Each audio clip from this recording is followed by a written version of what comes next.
సంవత్సరాల తరబడి ఎన్ని మందులు వాడినా మీ మోకాల నొప్పులు తగ్గట్లేదా? ప్రాణ పెయిన్ క్లినిక్ లో అత్యాధునిక చికిత్స. నమస్తే, welcome to Suman TV. The goat life మూవీలో జరిగిన కథ సారాంశమే ఇక్కడ నిజ జీవితంలో జరిగింది. ఆ మూవీలో నజీబ్ అనే వ్యక్తి పెద్దగా చదువుకోడు. తల్లితో పాటు గర్భంతో ఉన్న భార్యను ప్రేమగా చూసుకోవాలని, సొంత ఇల్లు కట్టుకోవాలనే ఆశయంతో ఓ దళారీ సాయంతో సౌదీ చేరుకుంటాడు హీరో. అక్కడ వీరిని మోసం చేసిన ఓ వ్యక్తి ఎడారిలో బానిసలుగా మార్చి పనిలో పెడతాడు. అక్కడ యజమానుల చేత చిత్రహింసలు అనుభవిస్తూ, గొడ్డు చాకిరీ చేస్తూ, కనీస సౌకర్యాలు కూడా లేకుండా దారుణమైన జీవనం గడుపుతాడు. చివరికి ఎలాగో ఇంటికి చేరుకుంటారు. అచ్చం అలాంటి కథే ఏపీలో చోటు చేసుకుంది.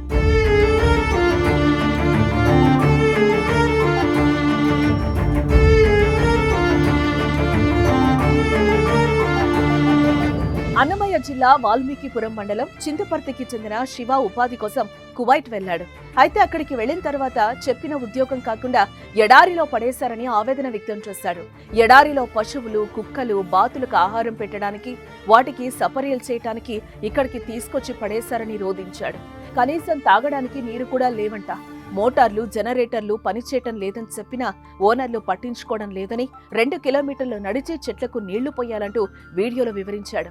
భోజనం, నీళ్లు సరిగ్గా ఉండట్లేదని, ఏజెంట్ కి ఫోన్ చేస్తే డబ్బులు కట్టమంటున్నాడని, తన భార్య అంత డబ్బు తన దగ్గర లేదని చెప్తోందని, ఎవరైనా స్పందించి తనను కాపాడాలని వేడుకుంటున్న వీడియో సోషల్ మీడియాలో వైరల్ గా మారింది. ఏంపా ఎట్లుండది అని అడిగేవాడు లేదు సార్. నాకు నా బిడ్డలు గుర్తొస్తున్నారు, నేను బతకలేను సార్. దయచేసి ఎవరైనా నన్ను ఇట్లా సాయం చేయండి. ఈ కోవిడ్ నుంచి నన్ను బయటపడేయండి సార్. ఏం చెప్పినా కూడా ఏజెంట్ కూడా కానీ నా మాట వినడం లేదు సార్. డబ్బులు కట్టు అంటున్నారు. నా కాడ అంత డబ్బులు లేదు. సింగ్ వచ్చేస్తే కువైట్ లో తెలుగోడి బాధపై ఏపీ మంత్రి నారా లోకేష్ స్పందించారు. బాధితుడిని ఇండియాకు తీసుకొచ్చేందుకు ఏర్పాట్లు చేస్తామని, ఇప్పటికే టీడీపీ ఎన్ఆర్ఐ టీమ్ కు చెప్పామని, కేంద్రంలోని విదేశీ మంత్రిత్వ శాఖ సహకారంతో బాధితుడిని రాష్ట్రానికి రప్పిస్తామని హామీ ఇచ్చారు. ఇచ్చిన మాట ప్రకారం బాధితుడిని ఏపీకి తీసుకొచ్చారు మంత్రి నారా లోకేష్. మంత్రి లోకేష్ చొరవతో ఇండియాకు చేరుకున్న బాధితుడు నారా లోకేష్ తో పాటు అక్కడ సాయం చేసిన వారికి ప్రత్యేక ధన్యవాదాలు తెలిపాడు.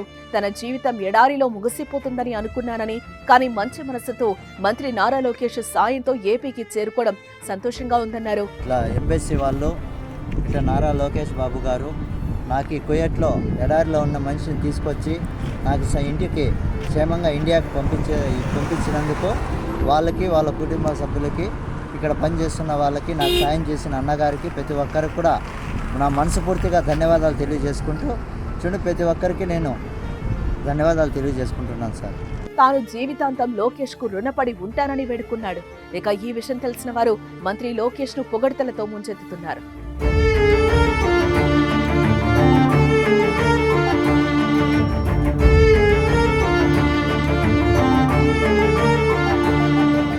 సుమన్ టీవీలో మీ పర్సనల్ అండ్ బిజినెస్ ప్రమోషన్స్ కోసం కింది నెంబర్కి కాంటాక్ట్ చేయండి.